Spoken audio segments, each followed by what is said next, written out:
झामुमो की राज्यसभा सांसद महुआ माझी भी इन दिनों असम के अलग अलग विधानसभा सीटों पर जेएमएम के लिए प्रचार कर रही हैं। इसी कड़ी में हमारे सहयोगी नवीन शर्मा ने उनसे खास बातचीत की।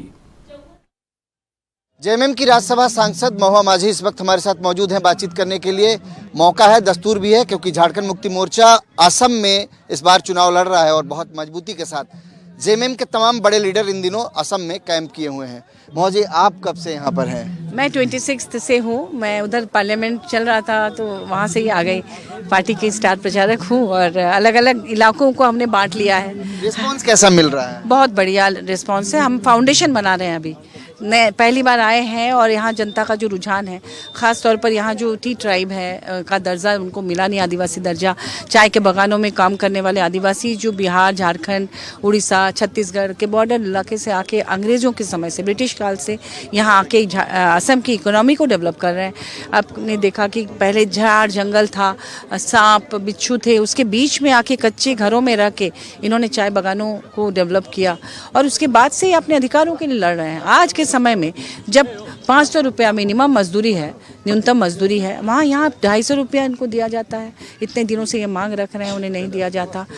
इसके अलावा देखिए यहाँ ना इलेक्ट्रिसिटी है ठीक से उनको मिल पाती है, ना ऐसा कुछ भी फैसिलिटी नहीं है जो झारखंड सरकार आदिवासियों को देती है।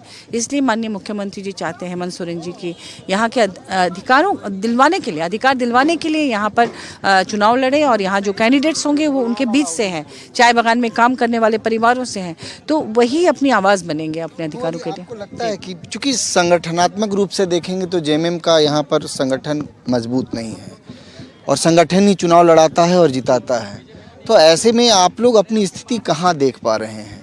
क्योंकि संगठन तो नहीं है। देखिए, कहीं ना कहीं से तो शुरुआत होती है। आज हमारे दिशम गुरु शिबू सोरेन जी ने कभी शुरुआत की थी 45 साल पहले। आज जाकर हमारे झारखंड में झारखंड मुक्ति मोर्चा की सरकार है, तो कहीं ना कहीं तो शुरुआत होती है। लेकिन पहली बार की तुलना में यहाँ रिस्पांस बहुत ज़्यादा अच्छा है, क्योंकि उनको ऐसा लग रहा है, चाय बागान में काम करने वाले हमारे झारखंडी या जो भी बॉर्डर एरिया के आदिवासी भाई बहन हैं, उनको लग रहा है कि हमारा मसीहा आया है जो हमें हमारा अधिकार दिला सकता है, जिसके लिए हम इतने वर्षों से लड़ रहे हैं।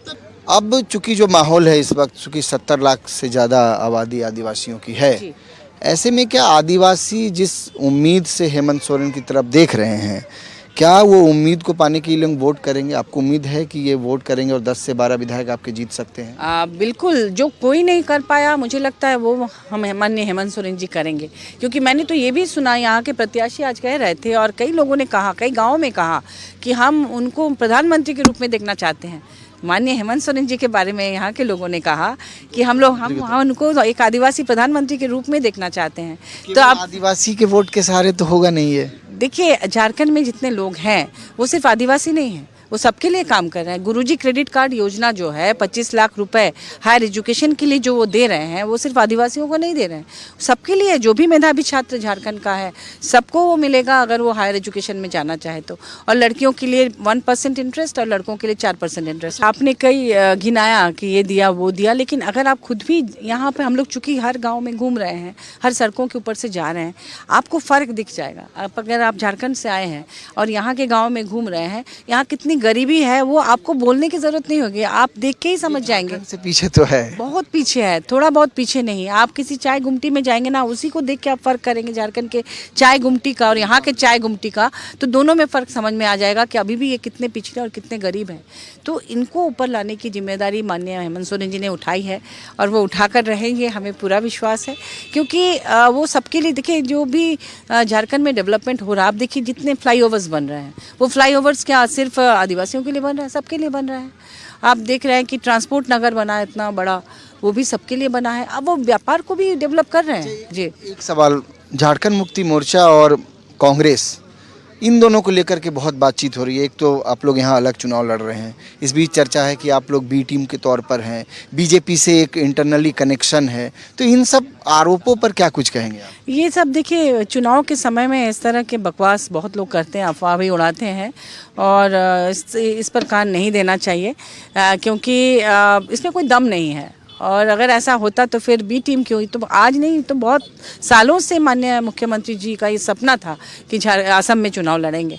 2011 में आप लोग लड़े भी थे शायद, बिल्कुल, और अब 2025 सीटों। बिहार में भी लड़ने की इच्छा थी। अब तो वो फैल रहे हैं कि नहीं, झारखंड मुक्ति मोर्चा उन कंफर्टेबल हैं गठबंधन के बाहर आके असम में जो चुनाव लड़ रहे हैं? देखिए, अब चुनाव लड़ रहे हैं हमारे कई जगहों प्रत्याशी। पर आमना सामना भी आमना सामना तो हो रहा है, वोट तो थोड़ा बटेगा, लेकिन अब राजनीति में जब गठबंधन नहीं होता है तो अपने बलबूते भी लड़ना चाहिए। हो सकता है इससे और ज़्यादा मजबूती मिले जेएमएम को, और हो सकता है कि गठबंधन अगर होता तो नुकसान होता, नहीं हुआ तो और ज़्यादा फायदा हो सकता है, ऐसा मुझे लगता है। बेहद शुक्रिया हमसे बातचीत करने के लिए, बहुत बेबाकी से आपने तमाम सवालों का जवाब दिया। तो निश्चित तौर पे देखना बहुत महत्वपूर्ण होगा जेएमएम के जो दावे हैं, इन दावों के बीच जब 9 तारीख को वोटिंग होगा और उसके बाद जब परिणाम आएगा तो वो परिणाम में कितना बदलता है ये दावा। सहयोगी कुणाल के साथ नवीन शर्मा, नक्षत्र न्यूज, डिब्रूगढ़।